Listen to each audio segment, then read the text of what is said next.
ನಮಸ್ಕಾರ.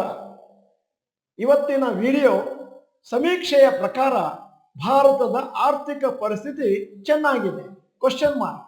ಇದು ನಿಜವೇ? 2 ಕ್ವಶನ್ ಮಾರ್ಕ್ ಹಾಕಿದ್ದೇನೆ. ನಾನು ಡಾಕ್ಟರ್ ಭರತ್ ಚಂದ್ರ. ವಿಡಿಯೋಗಳ ಉದ್ದೇಶ ಕನ್ನಡಿಗರ ಫೈನಾನ್ಷಿಯಲ್ ಎಜುಕೇಶನ್. ಈ ವಿಡಿಯೋನ ದಯವಿಟ್ಟು ಕೊನೆವರೆಗೂ ನೋಡಿ, ಯಾಕಂದ್ರೆ ಇದಕ್ಕೆ ನಾವು ಮ್ಯಾಕ್ರೋ ಎಕಾನಮಿಕ್ಸ್ ಅಂತ ಕರಿತೇವೆ. ಮ್ಯಾಕ್ರೋ ಎಕಾನಮಿಕ್ಸ್ ಇದ್ದಂತೆ ಮಾರುಕಟ್ಟೆ ಮುಂದಕ್ಕೆ ಹೋಗುತ್ತೆ. ಇಂತಹ ಷೇರು ಮೇಲಕ್ಕೆ ಹೋಗುತ್ತೆ, ಅಂತಹ ಷೇರು ಮೇಲಕ್ಕೆ ಹೋಗುತ್ತೆ, ಈ ಶೇರ್ನಲ್ಲಿ ಒಳ್ಳೆಯ ಲಾಭ ಇದೆ, ಎಲ್ಲವೂ ಸುಳ್ಳು. ಮಾರುಕಟ್ಟೆಯಲ್ಲಿ ಮ್ಯಾಕ್ರೋ ಎಕನಾಮಿಕ್ಸ್ ಚೆನ್ನಾಗಿದ್ರೆ ಮಾತ್ರ ಮಾರುಕಟ್ಟೆ ಮೇಲಕ್ಕೆ ಹೋಗ್ತದೆ ಪರ್ಮನೆಂಟ್ ಆಗಿ. ಎಕನಾಮಿಕ್ ಸರ್ವೆ ರಿಪೋರ್ಟ್ ಬಂದಿದೆ 2024-25. ಅದನ್ನ ಪಾರ್ಲಿಮೆಂಟ್ ಅಲ್ಲಿ ಮಂಡನೆ ಮಾಡಿದ್ದಾರೆ ಒಂದು ದಿನ ಬಜೆಟ್ಗಿಂತ ಮುಂಚೆ. ಎಕನಾಮಿಕ್ ಸರ್ವೆ ಒಂದು compilation, India's economic performance and government policies ಮತ್ತೆ outlook for the upcoming financial year. ಇದನ್ನು ಪ್ರಿಪೇರ್ ಮಾಡೋದು economic division the department of economic affairs headed by chief economic advisor. 2024-25 ಆ ಸರ್ವೆ ಬಂತು. ಮತ್ತೆ ಪುನಃ 6 ತಿಂಗಳ ಒಳಗಾಗಿ ಈ ಸರ್ವೆ ವಾಪಸ್ ಬಂದಿದೆ. ಯಾಕಂತಂದ್ರೆ ಲಾಸ್ಟ್ ಟೈಮ್ ಬಜೆಟ್ ಪ್ರೆಸೆಂಟ್ ಮಾಡಿದ್ದು 22ನೇ ತಾರೀಕು ಜುಲೈ 2024 ಜನರಲ್ ಎಲೆಕ್ಷನ್ ಆದಮೇಲೆ. ಈಗ ಸದ್ಯಕ್ಕೆ ನಿಮ್ಮ ಮುಂದೆ highlights of the economic survey 2024-25. ದಯವಿಟ್ಟು ಎಲ್ಲವನ್ನೂ ಕೇಳಿಸ್ಕೊಳ್ಳಿ. ಯಾಕಂತಂದ್ರೆ ಮುಂದಿನ ದಿನಗಳಲ್ಲಿ ಮ್ಯಾಕ್ರೋ ಎಕನಾಮಿಕ್ ಗೊತ್ತಿದ್ರೆ ಮಾತ್ರ ನೀವು ಷೇರು ಮಾರುಕಟ್ಟೆಯಲ್ಲಿ ಒಳ್ಳೆ ಹಣ ಮಾಡಬಹುದು. ನಂಬರ್ 1, ಸಮೀಕ್ಷೆ ಏನ್ ಹೇಳುತ್ತೆ ಅಂತಂದ್ರೆ ಭಾರತದ GDP projection in the range of 6.3 to 6.8. Global uncertainty ಇದೆ. ಭಾರತದ ರಿಯಲ್ GDP ಗ್ರೋತ್ 6.4% ಇತ್ತು ಫೈನಾನ್ಷಿಯಲ್ ಇಯರ್ 2024-25. ಮತ್ತೆ ಫಸ್ಟ್ ಅಡ್ವಾನ್ಸ್ ಎಸ್ಟಿಮೇಟ್ ಆದ್ಮೇಲೆ ನ್ಯಾಷನಲ್ ಇನ್ಕಮ್ ಆದ್ಮೇಲೆ it becomes close to the decadal average. ಎರಡನೇದ್ದು, as per the economic survey document ಎಲ್ಲಾ sectors ಎಲ್ಲಾ ಕ್ಷೇತ್ರಗಳು ಚೆನ್ನಾಗಿ ಪರ್ಫಾರ್ಮ್ ಮಾಡ್ತಾ ಇದ್ದಾರೆ. ಮೂರನೇದು, ರಿಟೇಲ್ ಇನ್ಫ್ಲೇಷನ್ ಒಂದಷ್ಟು ಕಮ್ಮಿ ಆಗಿದೆ ಮತ್ತು 5.4%ಗೆ ಕೆಳಗೆ ಬಿದ್ದಿದೆ financial year 2023-24 to 4.9 during April December 2024.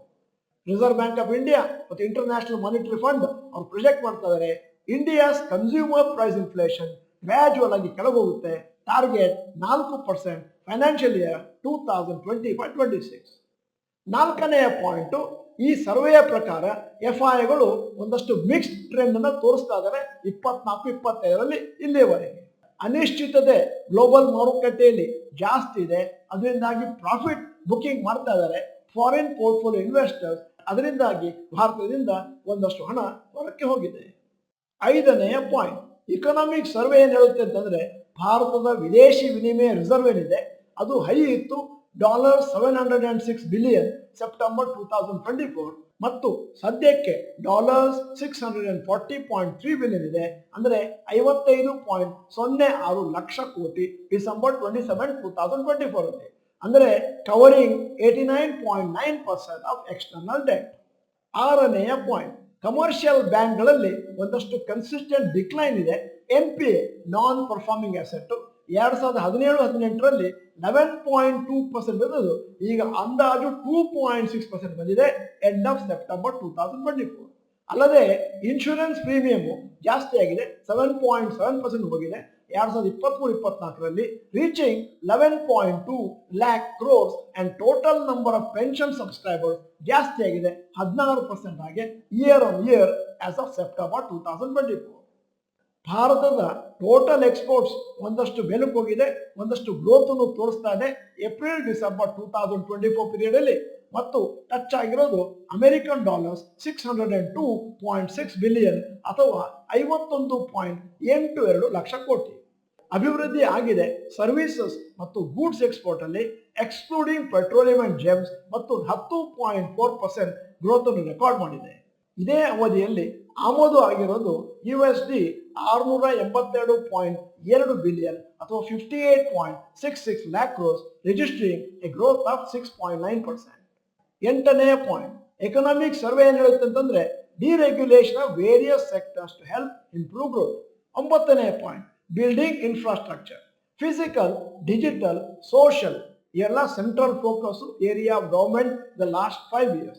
ಅದರಲ್ಲಿ ಇನ್ಕ್ಲೂಡ್ ಆಗ್ತದೆ dimension such as increase in public spending on infrastructure, creation of institutions to remove bottleneck approvals and execution and innovative modes of resource mobilization.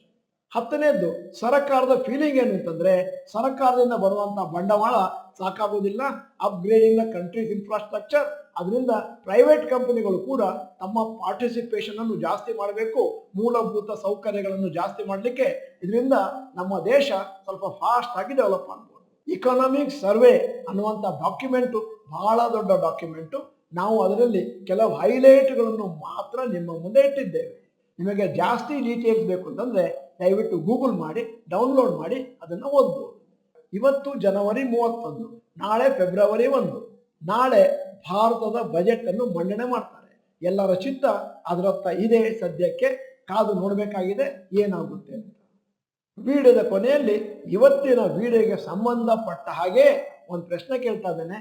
ನಾನು ಮೊದಲಿಗೆ ಕೇಳಿದೆ, ಎಕನಾಮಿಕ್ ಸರ್ವೆ ನೋಡಿದ್ದೀರಿ, ಅಲ್ಲಿ ಎಲ್ಲವೂ ಚೆನ್ನಾಗಿದೆ ಅಂತ ಹೇಳಿದ್ದಾರೆ, ನೀವು ಅದನ್ನ ನಂಬ್ತೀರಾ?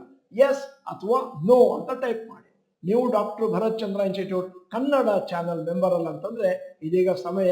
ಸಬ್ಸ್ಕ್ರಿಪ್ಷನ್ ಬಟನ್, ಬೆಲ್ ಐಕಾನ್ ಒತ್ತಿ. ವಿಡಿಯೋ ಚೆನ್ನಾಗಿದ್ರೆ ಲೈಕ್ ಬಟನ್ ಒತ್ತೋದನ್ನು ಮರಿಬೇಡಿ.